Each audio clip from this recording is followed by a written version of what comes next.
All right. So before the summer, or as the summer ended, and before my sophomore year began, Jane's parents had invited me to come back home with her up to their house in Northern California.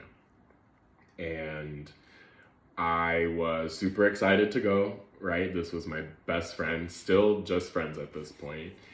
And they knew how like close we were, and especially I had assumed that they knew somewhat that I was the one person kind of there for her in the midst of what had taken place, aka her older sister's death. Um, okay, I obviously this involves more than one person, and I want to be respectful of this entire situation. However, this is also very much my story to tell, and I have a right to tell it, which is what I'm doing here. So again, I just want to get the details correct and everything because this did happen quite some time ago. But why we went up to their community where they live. I don't think I'm going to say anything more than that. And if I haven't said this already, it's obvious, like Jane's parents have a lot of money, right? Father's a doctor, mother's a dentist.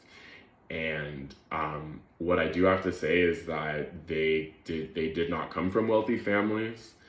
They were very much bootstrapped, and although they definitely had white privilege going for them, I'm not going to sit here and deny any of that. They were incredibly smart with their money and very frugal. So they could have lived in a house that was, which don't get me wrong, their housing community, like they lived in an upscale, wealthy community, right? But as Jane put it, they could have lived in a much larger one. They could afford one.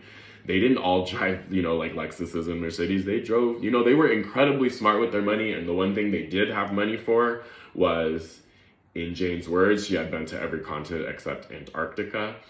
And they had money for for all three of their daughters to go to do however many degrees they wanted to. So I do have to commend them on that. And yeah, so this part of the story, and I just remember that every time that we went up to visit them, they always had a bunch of things for us to do. They rolled out the red carpet for me and for us. That's like all I can say. And so I was not used to that. I grew up in a much, much different atmosphere. And one of the things that very much took me by surprise, ironically enough, or surprisingly enough, was that I had never been in an environment before where the neighbors, like they all knew each other. And then before I went back to El Salvador, because it's definitely not something I grew up with in San Francisco. Like the neighbors all knew each other to the point where like they would go in and out of each other's houses as they come in, like as they please, and would go into each other's fridges. I remember seeing that. Absolutely blew my mind. I was like, wow, I have never seen anything like this before in my life. At one point, there's a huge party. It's a birthday party. And it's a birthday party for one of the kids' mothers, and everybody, and it was an even split of, I want to say maybe 20 and 20, like 20 adults and then 20 kids.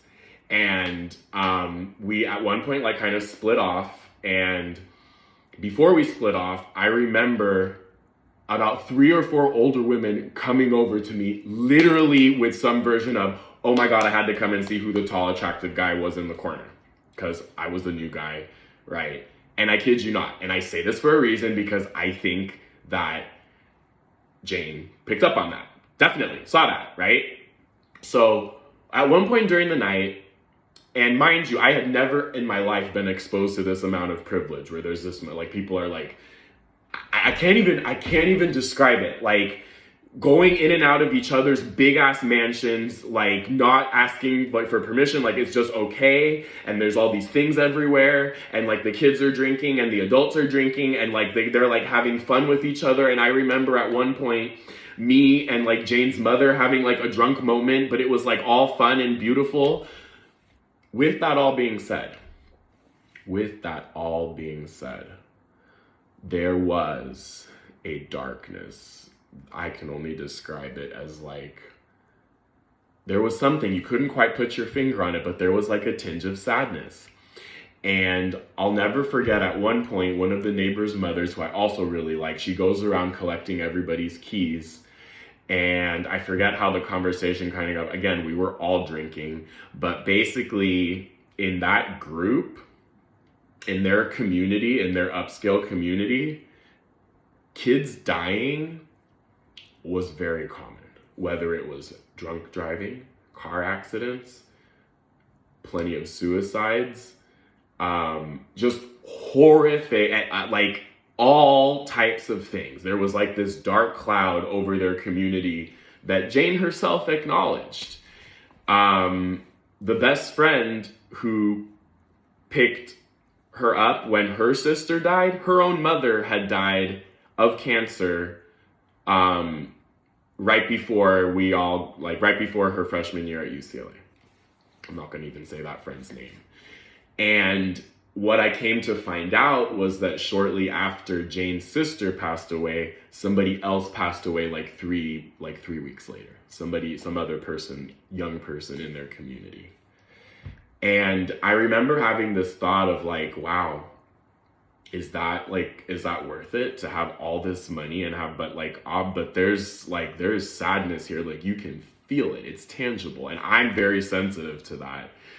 And I don't think that that's why I broke down crying. I remember my sentiment, because I remember at one point just being so overwhelmed by just all the privilege. I'd never in my life seen that. And all these that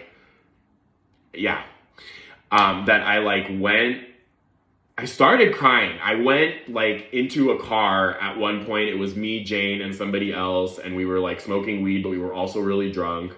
And he told me something, and whatever he told me made me start crying, but in a good, sensitive way. And I guess Jane kind of knew that I was sensitive, but this guy didn't really know me, and so here I am crying, right? And all I remember was that we wake up, Jane and I, in the same bed, completely sober. I want to say it may have been 2 or 3 in the morning. And I was like, is this an accident? Is this because, we were all drinking and we ended up, because it was the room that her parents have given me. Her bedroom was down the hallway. And I remember, I remember at one point, I said, if you don't stop doing that, I'm not going to, keep backing away. And she told me to close the door. So that was that. At one point, afterwards, I guess the best way you can describe it is pillow talk, because this was my best friend, dude. This was my best friend, but I had never seen her in a romantic way. And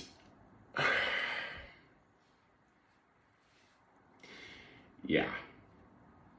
So this had happened, and then we were talking, and then she tells me about her sister, the sister came up, and so she starts crying about that. And at this point, she's howling, crying, and so the mom comes out, and I'm just okay, is the mom gonna know what just happened? Holy, so that all went. That's how that kind of happened.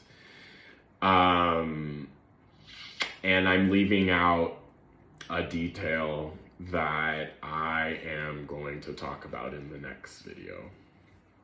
I'm leaving out a detail that is going to make all of this, I think, make a lot more sense, but it's been a while. There's been a lot of changes. I'll leave it at that. You can all get where I'm going with this, so I'll talk about part two of this happening.